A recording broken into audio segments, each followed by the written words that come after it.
Sir एक सवाल मेरा ये रहेगा कि क्या जो है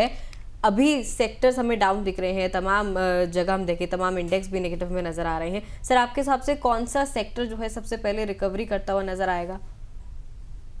बहुत मुश्किल है दिव्या ये चीज कहना कि कौन सा सेक्टर मुझे अच्छा लग रहा है, but I think any sector that caters to the domestic markets, कि हम इंडिया में कंजम्पशन अगर देख रहे हैं कि वो क्योंकि इंसुलेटेड है ग्लोबल पॉलिटिक्स के साथ, आप जो भी प्रोड्यूस करें इंडिया अगर कंज्यूम कर लेता है ज्यादा से ज्यादा, आपका मेजर मैन्युफैक्चरिंग का जो प्रोडक्शन है वो इंडिया में ही कंज्यूम होता है, I think that is the best strategy. मुझे एक एवरग्रीन सेक्टर जरूर दिखता है, एफएमसीजी कंजम्पशन ओरिएंटेड जो सेक्टर है जी वो मुझे लगता है कि एवरग्रीन सेक्टर है। राइजिंग इनकम है, लोगों की डिस्पोजेबल इनकम बढ़ती जा रही है इंडिया में, जी तो ये खर्चा कहाँ हो रहा है? जब आपकी इनकम बढ़ती है तो एसेंशियल आइटम्स पे जाता है, जो एफएमसीजी हो गया। एक कंजम्पशन ओरिएंटेड फंड्स हैं कि हम मोटर बाइक्स खरीद रहे हैं, हम मूवीज देखने जा रहे हैं, हम ट्रैवल कर रहे हैं, तो ये सारी इंडस्ट्री का जो कैप्चर करता है, होटल इंडस्ट्रीज हो गई, मान लीजिए एयरलाइंस हो गई हैं,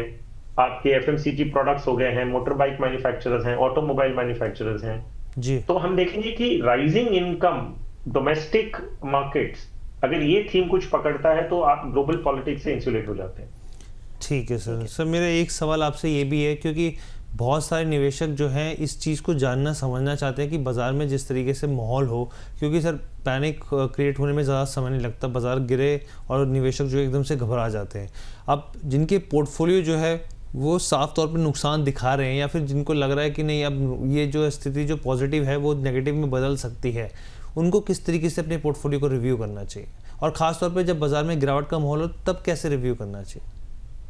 तो देखिए, मैं तो ये कहता हूं, हम हमारे क्लाइंट्स के साथ भी ये करते हैं। जब हमारे पास कोई आते हैं, कोई स्टॉक मार्केट के बहुत सारे कोई शेयर्स खरीदे हुए हैं, कोई स्कीम्स कहाँ सुनी पे लिए हुए हैं और अब हमारे पास आए मान लीजिए,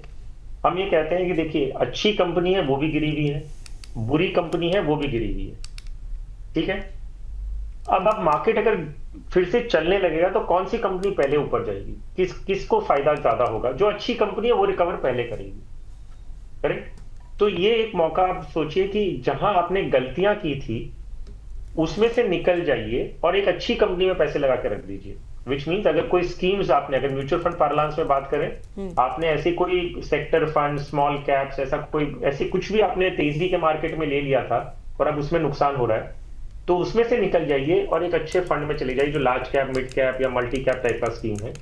तो सेक्टर थीमेटिक में जहां अटके हुए हैं वहां से निकलिए और एक डाइवर्सिफाइड फंड में चले जाइए, ताकि जब मार्केट बदलेगा, जब रुख बदलेगा, तब पहले अच्छी चीज ही ऊपर जाएगी। जी बिल्कुल। तब आपका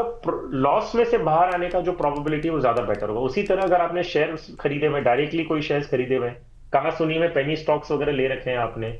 तो आप उसमें से अभी निकल जाइए और अच्छी ब्लू चिप ए ग्रुप कंपनीज में खरीदिए, ताकि जब मार्केट की चाल बदलेगी तो पहले अच्छी कंपनियां चलने चालू करेगी।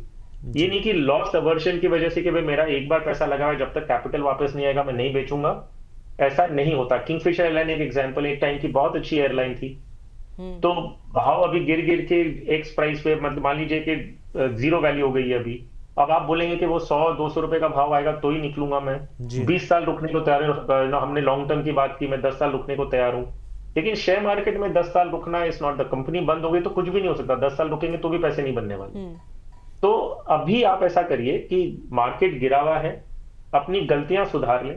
जो बुरी सेक्टर्स में थे उसमें से निकल के अच्छे सेक्टर्स में, अच्छी कंपनीज में, अच्छे फंड्स में चले जाइए, ताकि जब मार्केट रिकवर करे आपका लॉस रिकवर होने का चांसेस उसमें ज्यादा है।